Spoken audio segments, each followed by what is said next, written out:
Hey everyone, thanks again for tuning into Sin's Workshop. Hope you're all having a great day. Alright, so today we're going to be talking about The Circus Rose by Betsy Cornwell. This is a novel that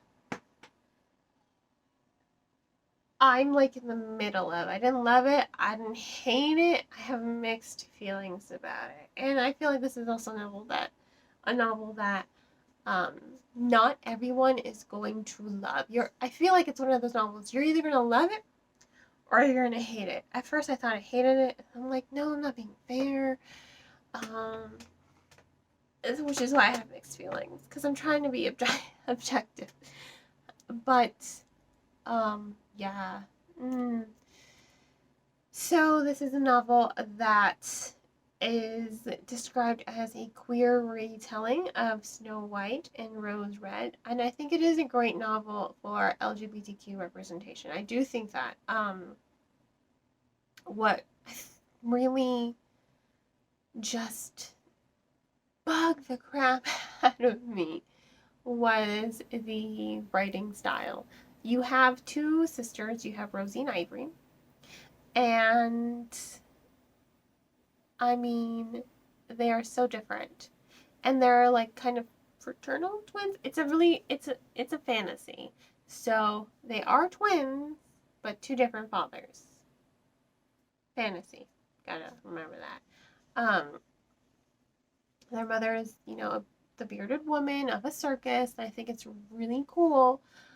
There's a lot of steampunk elements to it, but this writing style bugged the crap out of me because you have two different styles. You've got first person and then you've got poem.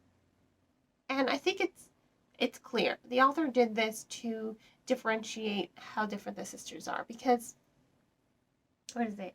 Is it Rosie? I'm looking at my notes real quick.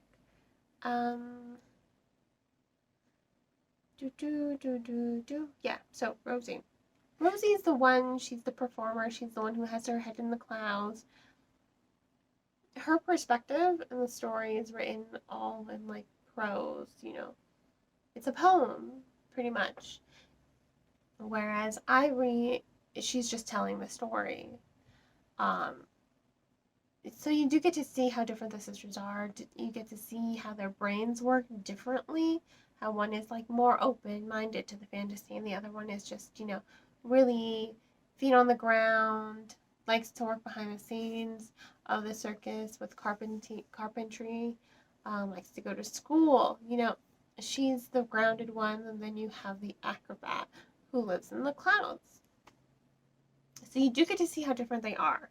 However, every time there was a switch in perspective, it was so, so jarring to me because, and it created this wall between me and the story because it's this barrier, it's like the veil was lifted and I got to see the magician's tricks. I got to see how he did the tricks. Let me just say it like that. I'm not sure that that's a proper analogy. It's kind of out there, but that's what I'm going to go with. And it was just like this barrier between me and the story because of that. Because you're going from two different styles of writing. And every time that happened, even though I'm expecting it, you do get lost in Ivory's story. And then there's Rosie, and you're just like, whoa, what's going on? Especially the first time, you're like, what in the heck? At first I thought it was because I had an advanced reader's copy of this, and sometimes when I get digital advanced reader's copies, the formatting's not always perfect, especially when it's an ebook instead of just like a PDF file. The formatting's not always perfect. So at first I thought it was just like formatting issues. I'm like, oh gosh, especially because there's like really no rhyme scheme. And there really are none of those traditional parameters. And I don't think Cornwell is trying to be traditional here. She's trying to do something new and unique, and I do appreciate that for her storytelling. And it works at times. This is why I feel like it's either going to be a book that you love or hate because it is jarring. I wasn't expecting that at all. It caught me completely off guard. I'm like, what in the hell? Then it happened again. I'm just like, what is going on? And I'm like, okay, so it's supposed to be like this. And that is what really kind of bugged the crap out of me. It really did. And that sucks. And I hated that. It bugged the crap out of me. And I just could not lose myself in the story completely because of that. I'm just like, okay, reading Ivory, I'm like, reading Ivory, kind of losing myself. I'm like, wait, don't lose yourself completely. Rosie's coming on up. Um, so, yeah, I mean, that was that. That's my really the only issue I had with the story, because otherwise it is really imaginative. You know, there really is great world building. There really is a lot of strong. Give me a second. Yeah, Harry Potter cauldron. Lots of coffee today. Lots of work to do. There really is a lot of representation for the LGBTQ community, and how she does that is really imaginative. You have um, Ivory is, I want to say, pansexual. I may be wrong about that. Rosie is definitely a lesbian, and you also have the magician. The magician is a fae. And you know what I thought was really great? How Cornwell incorporates her non-binary audience here. If you are a non-binary reader, you're going to like this because the fae are non-binary. They don't go by traditional pronouns. And I thought that was really cool. It really stuck with me. I was just like, wow, this is really cool. You know, it's fae, it's fur, it's fae. You know, like him, her, hey. Him, her, they. Sorry. You know, they go by fae. They don't believe in those traditional pronouns. And I thought that was really great. I'm like, great, this is a perfect novel for non-binary readers because you're really incorporating that audience. You are giving them a voice here. And I thought that was really cool. But you gotta stick with it. That's what I'm saying. I mean, it's once again the storytelling. But I do think that there is a lot of great representation in this novel. I really do. It's really imaginative, and it really does. It really does bring to life a lot of questions. You know, her circus is attacked by a church who thinks, you know, they are heathens, devil worshippers, I guess. If you want to use that, you know, imagery, and I think it's great because it really puts into question, is it okay to harm others in the name of your God? I'm always in the favor of, no, it's not. It's never okay to spread that kind of hate. Not a fan of it, which is why I'm not really affiliated with any religion. I respect all religions. You know, I was raised Catholic, but I had the privilege of growing up around a lot of different religions, so at a very young age. So I don't think any one religion is better than the other. I really don't. But it really it really brings it to life.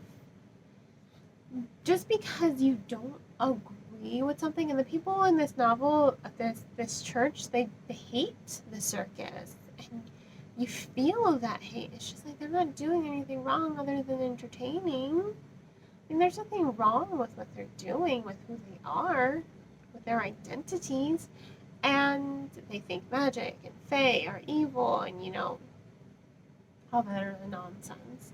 And it really, that's another reason why I can't hate this novel, because there is depth to it. You are talking about religion here on a level. And she does bring to life Cornwall. Ooh, I don't know if she was a proper pronoun. Apologies if it's not. But Cornwall, they really do highlight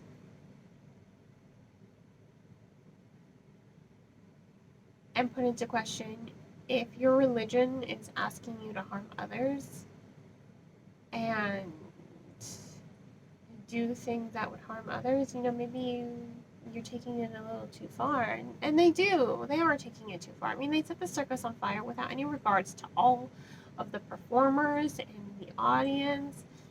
They have no regard for the people that they are going to hurt. And then they start using magic to trap these people in animal forms, and that's barbaric. And it's just like, hello, this is supposed to be against your religious beliefs. And they're like, well, we're serving the greater good. No, the moment you start compromising your beliefs to serve the greater good, you're no longer serving the greater good, you're just serving your own hate. And I think that was important for this novel. I like how Cornwell highlighted that and brought that to life. I do think that is important, and I thought it was really eye-opening. As far as the story goes, I did think it was eye-opening, and I do think that is worth reading. It's okay to not agree with things. I certainly don't agree with everything, but I also don't agree with hate, spreading hate and all that stuff. You don't have to think everything's okay. If it's against your religious beliefs, it's against your religious beliefs. But I'm of the person, my mindset is, okay, I don't really agree with that, but it's not our place to judge. If you're religious, it's God's place to judge. That's how I was raised. It's not our place to judge. Raised Catholic. Not Catholic, but I was raised Catholic. Never baptized. Chose not to be baptized. And I think that I was graceful enough to know, it's not really our place to judge others. That is for God. And I think that that's something important that Cornwell does address in this novel. And that's probably why I can't hate this novel. And that's why I appreciated it. I like how Cornwell gives a voice to those who don't really have a lot of voices in literature. Yes, the LGBTQ community is becoming more existent in literature, which I think is great, but we're still working on that as far as readers and writers go. We are still working on incorporating everyone in our literature in writing. And I think it's great that Cornwell took the step to incorporate non-binary, pansexual, and lesbians in her story.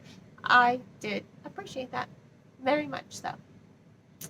But I just can't get behind that style of writing. I can't. It was just really jarring.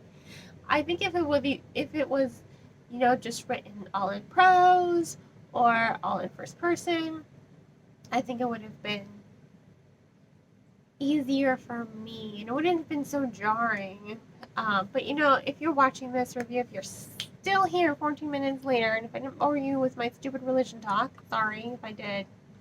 I definitely do recommend this book. I do recommend it because it is thought-provoking. And if you stuck with this, you know what to expect, so it won't be so jarring. So you'll probably enjoy it more than I did, because you're already expecting it to go from storytelling to lyrical. So on that note, the Circus Rose, I'm going to go ahead and give it 3.5, 4 stars.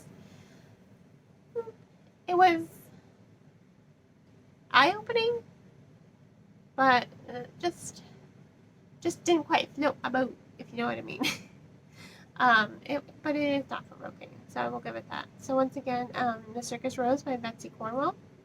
Give it 3.5, 4 stars. Can't quite settle on one. Like, I don't really want to give it 4 stars. Don't, like, I guess 3.8. 3.8. 3.8 is a good rating. Uh, 3.8 out of 5. And so I'm going to go ahead and give it 3.8 out of 5.